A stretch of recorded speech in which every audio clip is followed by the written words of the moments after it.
ಮಾಡ್ತಿರುವ ಕೆಲಸ ಏನಾಗಿದೆ ನಿಮಗೆ?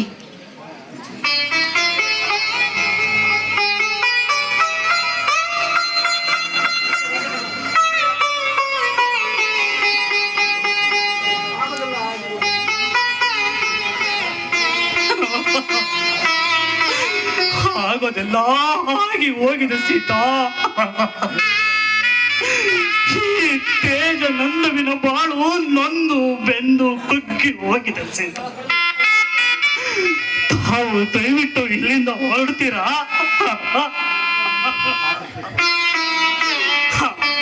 ಸ್ವಲ್ಪ ನಿಲ್ತೀರಾ? ನೀವು ಹೊರಡುವುದಕ್ಕೆ ಮುಂಚೆ ನನ್ನದೊಂದು ಮಾತು ನಡೆಸಿಕೊಡ್ತೀಯ ಸೀತಾ? ನನ್ನದೊಂದು ಮಾತು ನಡೆಸಿಕೊಡ್ತೀಯಾ? ಏನದು? ಅವತ್ತು ಅವಸರದಲ್ಲಿ ನಿನಗೆ ಹೇಳುವುದನ್ನೇ ಮರೆತು ಬಿಟ್ಟಿದ್ದೆ ಸೀತಾ. ನಮ್ಮಿಬ್ಬರ ನಡುವೆ ನಡೆದ ನಲುಮೆಗಳನ್ನು ನನ್ನಣ್ಣ ರಾಜನಂದನಿಗೆ ಗೊತ್ತಾಗದಿರಲಿ ಸೀತಾ. ಇದೇ ಈ ತೇಜ ನಂದುವಿನ ಆಸೆ ಸೀತಾ. ಇದೇ ಈ ತೇಜ ನಂದುವಿನ ಕೊನೆ ಆಸೆ ಸೀತಾ. ವಿಧಿ ನಮ್ಮಿಬ್ಬರ ಬಾಳಿನಲ್ಲಿ ಸಿಲುಕಿಸಿ ಬಿಟ್ಟಿದ್ದಾನೆ ಸೀತಾ, ಸಿಲುಕಿಸಿ ಬಿಟ್ಟಿದ್ದಾನೆ. ದಯವಿಟ್ಟು ನನ್ನನಿಗೆ ಮಾತ್ರ ನಮ್ಮಿಬ್ಬರ ಪ್ರೇಮದ ವಿಚಾರ ಗೊತ್ತಾಗದಿರಲಿ ಸೀತಾ, ಗೊತ್ತಾಗದಿರಲಿ.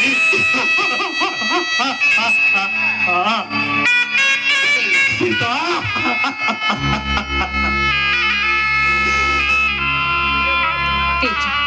ನೋಡಿ, ಅವರಿಗೆ ತಿಳಿಸಬೇಕು ಅನ್ನುವ ಯಾವ ಆಸೆಯೂ ನನಗಿಲ್ಲ. ಅದೆಲ್ಲ ನಮ್ಮ ಹಣೆ ಬರಹ. ಹೋಗ್ಲಿ ಬಿಡಿ, ನೀವು ಈ ದುಶ್ಚರ್ಯದಿಂದ ದೂರವಿರಿ. ತೆಗೆದುಕೊಳ್ಳಿ, ಕುಡಿಯೋದಕ್ಕೆ ಹಾಲು ಕೊಡ್ತೀನಿ. ಹಾಲು ಕುಡಿಯುವ ಕಾಲ ಎಂದೋ ದೂರವಾಯಿತು ಸೀತಾ. ಆ ವಸ್ತು ತನ್ನ ಪ್ರತಿಜ್ಞೆ ತೋರಿಸಿಕೊಳ್ಳಲು ಪೂಜ್ಯ ಸ್ಥಾನದ ಪೂಜ್ಯಗೆಂದು ಆ ಕರುಣಮೂರ್ತಿಯ ಪಾದಕ್ಕೆ ಮೀಸಲಾಯಿತು ಸೀತಾ, ಮೀಸಲಾಯಿತು ಸೀತಾ. ಯೋಗಿ ಪಡೆದಿತ್ತು ಯೋಗಿಗೆ, ಜೋಗಿ ಪಡೆದಿತ್ತು ಜೋಗಿಗೆ. ನೋಡಿ ತೇಜು, ಅಂದು ನಾವು ಪ್ರೀತಿಯಿಂದ ಬೆಳೆಸಿ ಹಾರೈಕೆ ಮಾಡಿರುವ ಆ ನಮ್ಮ ಪ್ರೇಮದ ಮರ ಪ್ರೀತಿಯ ಕನಸಿಗೆ ತಿರುಕನ ಕನಸು ಕಟ್ಟಿದಂತಾಯಿತು.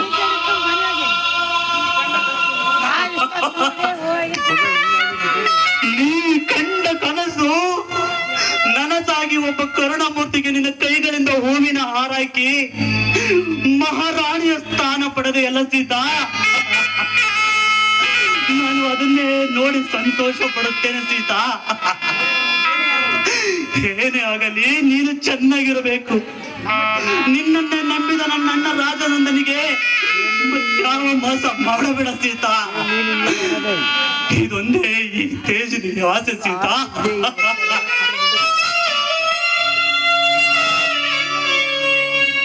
ಹೌದು ತೇಜು,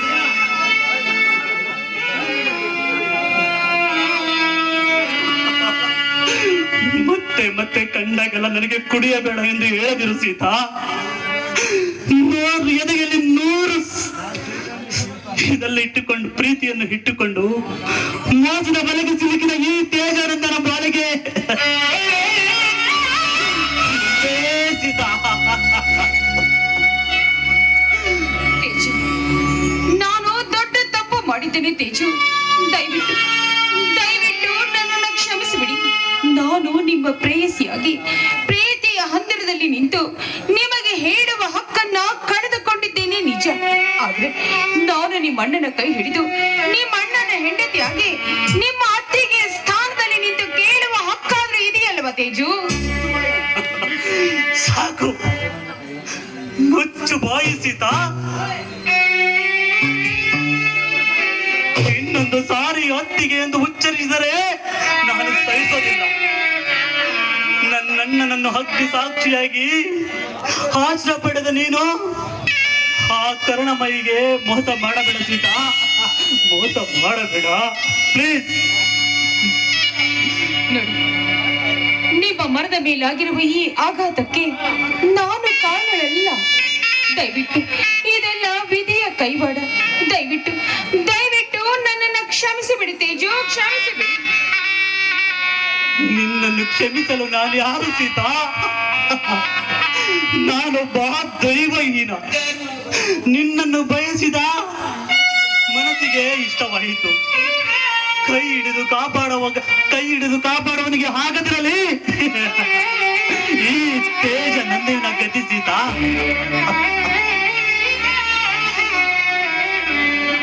ನೋಡಿ, ನಾನು ನಿಮ್ಮಣ್ಣನ ಕೈ ಹಿಡಿದು ಮದುವೆಯಾಗಿದ್ದೇನೆ ನಿಜ.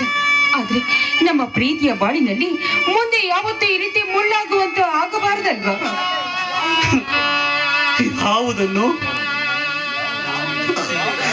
ಯಾವುದನ್ನು ಮರೆಯಲು ಸೀತಾ? ಈ ಹಾಳಾದ ದೇಹವನ್ನು ನಿನಗೆ ಅಂದು ಅರ್ಪಿಸಿದನಲ್ಲ, ಅದನ್ನು ಮರೆಯಲಿ.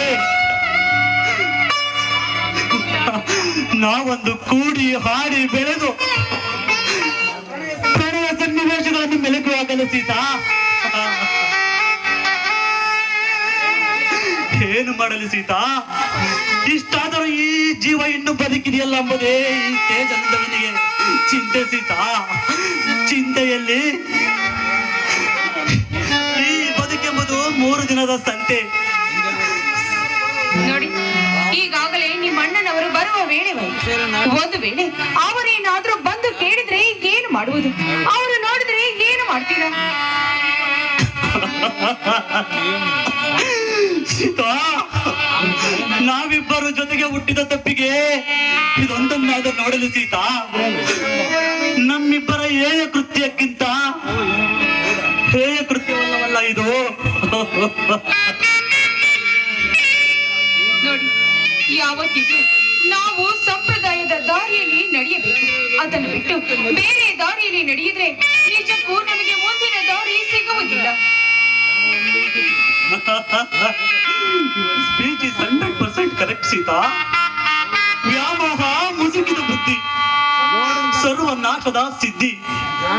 ಏನೇ ಬರಲಿ ಬಾಳಬೇಕು, ಬಾಳಿ ತಾಳಬೇಕು ಸೀತಾ, ಬಾಳಿ ತಾಳಬೇಕು. ಬೆಟ್ಟದಷ್ಟು ಬುದ್ಧಿ ಇದ್ದರೂ ಮುಟ್ಟಿನಷ್ಟು ತಾಳ್ಮೆ ಇರಬೇಕು ಸೀತಾ ಜೀವನದಲ್ಲಿ. ಹಾಗಲೇ ಪ್ರೀತಿ ಮಾಡಿದವರಿಗೆ ಒಂದು ಬೆಲೆ. ಅಂದರೆ ನಿಮ್ಮ ಮಾತಿನ ಅರ್ಥ? ಅದನ್ನು ಹೇಳುವುದು ವ್ಯರ್ಥ ಸೀತಾ.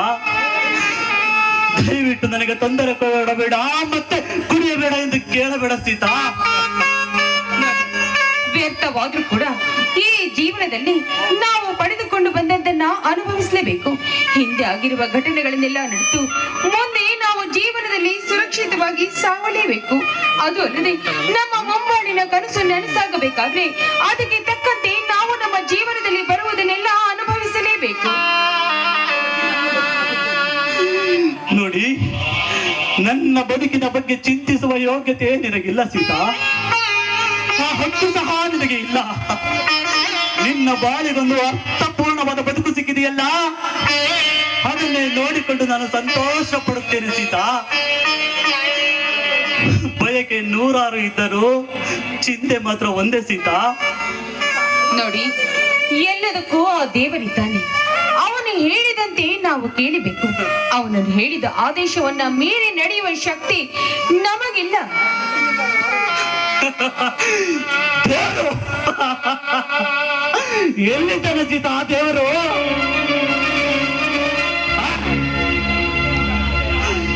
ಸೀತನ ಆರಾಧ್ಯ ದೈವ ಶ್ರೀರಾಮಚಂದ್ರ, ಅವನೊಬ್ಬ ದೇವರೇ.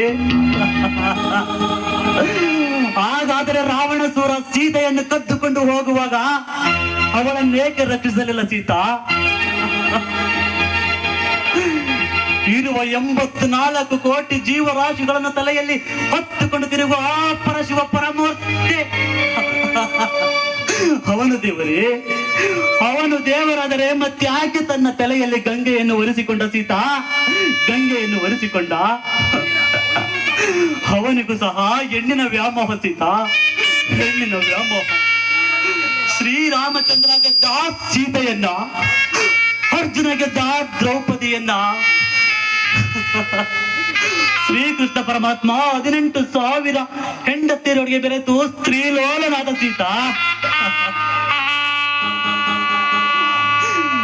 ಬ್ರಹ್ಮ ಶಾರದೆ ಶಾರದೆಗೆ ಸೋತ, ರಾವಣ ಸೀತೆಯಿಂದ ಸತ್ತ, ವಿಶ್ವಾಮಿತ್ರ ಸತ್ತ, ಮೇನಕೆಯಿಂದ ಸೀತ. ಇಷ್ಟೆಲ್ಲವೂ ನಡೆದಿದ್ದು ಕೇವಲ ಒಂದು ಗಂಡು ಹಾಸ್ಯದಿಂದ ಸೀತ. ಅದೇ ಹಾಸ್ಯ ಮಾಡಿದ್ದು ಹೆಣ್ಣು ಸೀತ, ಹೆಣ್ಣು. ಈ ಜಗದಲ್ಲೇ ಇರುವ ಗಂಡುಗಳನ್ನ ತನ್ನ ಮುಷ್ಟಿಯಲ್ಲಿ ಹಿಡಿದುಕೊಂಡಿರುವಳು ಹೆಣ್ಣು ಸೀತ, ಹೆಣ್ಣು. ಸಾಕು ನಿಲ್ಲಿಸಿ. ನಿಮ್ಮ ಹೆಣ್ಣಿನ ಬಗ್ಗೆ ಎಷ್ಟೊಂದು ಕೀಳಾಗಿ ಮಾತನಾಡ್ತಾ ಇದ್ದೀರಾ. ಈ ಮಾನವ ಕುಲವನ್ನ ಉದ್ಧಾರ ಮಾಡುವ ಶಕ್ತಿ ಇರುವುದು ಒಂದು ಹೆಣ್ಣಿನಲ್ಲಿ ಅಷ್ಟೇ. ಅದು ಧನಲಕ್ಷ್ಮಿ ಹೆಣ್ಣು, ಭೂಮಿ ತಾಯಿ ಹೆಣ್ಣು, ನಮ್ಮೆಲ್ಲರಿಗೆ ಜನ್ಮ ಕೊಟ್ಟಿರುವವಳು ಕೂಡ ಹೆಣ್ಣು. ಅಂದಮೇಲೆ ಹೆಣ್ಣಿನ ಬಗ್ಗೆ ಇಷ್ಟೊಂದು ಕೀಳಾಗಿ ಮಾತನಾಡುವುದು ಸರಿ ಇರುವುದಿಲ್ಲ. ಹೇಳಿದೆ ಸೀತಾ, ನೀನು ಅಣ್ಣ ತಮ್ಮಂದಿರಲ್ಲಿ ವ್ಯಾಮೋಹದ ಅಣ್ಣ ತಮ್ಮಂದಿರಲ್ಲಿ ತಂದೆ ತಾಯಿಗಳಲ್ಲಿ ವ್ಯಾಮೋಹದ ಬೀಜ ಬಿತ್ತುವಳು ಹೆಣ್ಣು. ಹೊನ್ನು ಮಣ್ಣಿನ ಆಸೆಗಾಗಿ ಇಷ್ಟಾನುಸಾರ ಬಡಿದಾಡಕ್ಕೆ ಬೆಂಕಿ ಹಚ್ಚುವಳು ಹೆಣ್ಣು. ಹೆಣ್ಣಿನ ಗಂಡಿನ ವ್ಯಾಮೋಹದಿಂದ ಸೀತಾ, ಗಂಡಿನ ವ್ಯಾಮೋಹದಿಂದ ಗಂಡನಿಲ್ಲದಾಗ ಮಿಂಡನ ಜೊತೆ ಸರಸನಾಡಿ ಕೊನೆಗೊಂದು ದಿನ ಸಿಕ್ಕಿ ಬಿದ್ದಾಗ ಅದೇ ಗಂಡನನ್ನು ಮಿಂಡನಿಂದ ಕೊಲ್ಲಿಸುವಕ್ಕೂ ಹೇಸುಗಳಲ್ಲ ಹೆಣ್ಣು ಸೀತಾ. ಹೆಣ್ಣು ಬಾಳಿನ ಕಣ್ಣು. ಪ್ರೀತಿಸಿ ಮೋಸ ಮಾಡಿ ನಡು ನೀರಿನಲ್ಲಿ ಕೈ ಬಿಟ್ಟು ಚಪ್ಪಾಳೆ ತಟ್ಟುಗಳು ಇದೇ ಹೆಣ್ಣು ಸೀತಾ, ಇದೇ ಹೆಣ್ಣು. ಹೆಣ್ಣಿನ ವ್ಯಾಮೋಹದಿಂದ ಗಂಡ ಏನು ಮಾಡೋದಕ್ಕೆ ಹೇಸುವುದಿಲ್ಲ ಸೀತಾ, ಏನು ಮಾಡೋದಕ್ಕೆ ಹೇಸುವುದಿಲ್ಲ. ಇಡೀ ಭಾರತ ಜಗತ್ತಿನಲ್ಲಿ ಗಂಡ ಎಂಡ ಸುಂಡ ಸೂಳೆ ಅತ್ಯಾಚಾರವೇ ಅಖಂಡ ಭಾರತದಲ್ಲಿ ಎದ್ದು ಕಾಣುತ್ತಿದೆ ಸೀತಾ. ಅದನ್ನೆಲ್ಲ ಕೇಳುವವರು ಯಾರು ಸೀತಾ? ನೋಡಿ, ನಿಮ್ಮ ಇಚ್ಛೆಯಂತೆ ನಿಮ್ಮ ಮನಸ್ಸಿಗೆ ಬಂದದ್ದನ್ನೇ ಮಾಡಿ. ಹೆಚ್ಚಿಗೆ ಹೇಳುವ ಹಕ್ಕು ನನಗಿಲ್ಲ. ದಯವಿಟ್ಟು ದಯವಿಟ್ಟು ಕುಡಿಯುವುದನ್ನು ನಿಲ್ಲಿಸಿ ಈಗಲಾದ್ರೂ ಊಟ ಮಾಡುವುದಕ್ಕೆ ಬನ್ನಿ. ಊಟ ಮಾಡುವ ಕಾಲ ಎಂದೇ ಮುಗಿದು ಹೋಯಿತು ಸೀತಾ. ಮತ್ತೆ ಮತ್ತೆ ಕೊಡಬೇಡ ಕಾಟ, ನೀ ಕುಡಿಯಬೇಡ ಎಂದು ಹೇಳಬೇಡ ಸೀತಾ.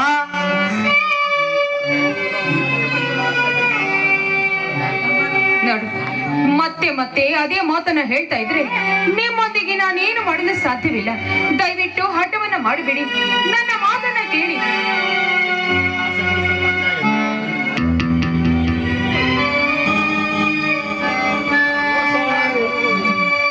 ಓ ಸೀತಾ, ಏನು ನಿನ್ನ ಮೈದನ ಜೊತೆ ಹರಟೆ ಹೊಡಿತಾನೆ ನಿಂತು ಬಿಟ್ಟೆಯಾ? ತೇಜು, ಏನೋ ನೀನ್ ಮಾಡ್ತಾ ಇರೋದು? ಏನೋ ಇದು ವಲಸು ಕೃತ್ಯ ನಿಂದು? ಅದು ಈ ಮನೆಯಲ್ಲಿ ನನ್ನ ಕಣ್ಣನ್ನು ನಾನೇ ನಂಬಲಿಕ್ಕಾಗ್ತಿರುವಲ್ಲ ತೇಜು.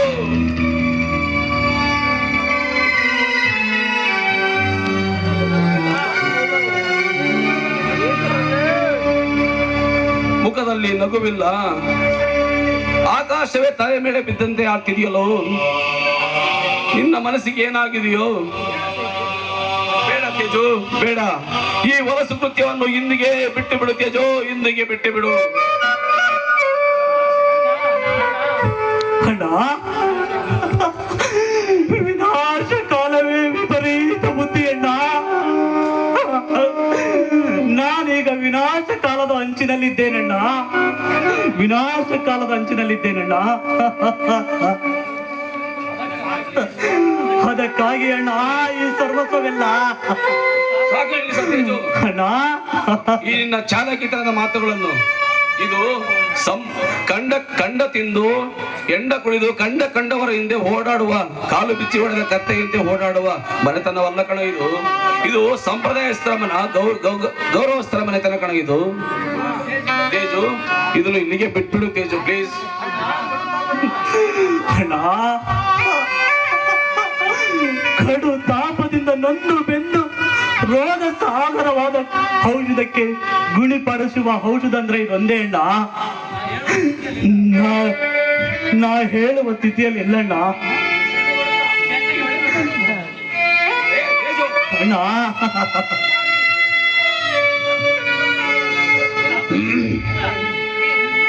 ಸಾಕು ನಿಲ್ಲಿಸಿ. ಏನ್ರಿ ಇದು ನೀವು ಮಾಡ್ತಿರುವ ಕೆಲಸ? ಅಲ್ಲರಿ, ನಿಮ್ಮ ಹಾಗೆ ವಯಸ್ಸಿಗೆ ಬಂದವನನ್ನ ಈ ರೀತಿ ಕೆನ್ನೆಗೆ ಹೊಡಿತಾ ಇದ್ದೀರಲ್ಲ, ಅವನಿಗೂ ಸ್ವಾಭಿಮಾನ ಅನ್ನೋದು ಇರೋದಿಲ್ವೇನ್ರಿ? ಸೀತಾ, ಈ ಮನೆತನವೇ ಸ್ವಾಭಿಮಾನದ ಗೂಡು ಸೀತಾ. ನೀನು ಹೇಳಿದ ಹಾಗೆ ಈ ನನ್ನ ಸಹೋದರ ರಾಜನಂದನ ಅಭಿಮಾನಿಯಲ್ಲ, ಅಭಿಮಾನಿ ಸಹೋದರ ತೇಜು. ಆಯ್ತಣ್ಣ, ನಿನ್ನ ಮಾತಿಗೆ ಎದುರು ಆಡುವಷ್ಟು ಶಕ್ತಿ ನನಗಿಲ್ಲಣ್ಣ. ನಿನ್ನ ಮಾತೇ ನನಗೆ ವೇದಾಂಕಿ ಅಣ್ಣ. ಸೀತಾ, ಹೋಗಿ 2 ಗ್ಲಾಸ್ ಹಾಲು ತಗೊಂಬರಮ್ಮ.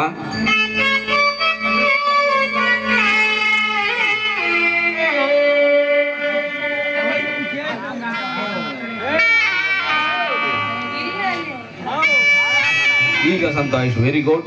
ಈಗ ಸಂತೋಷವಾಯಿತು.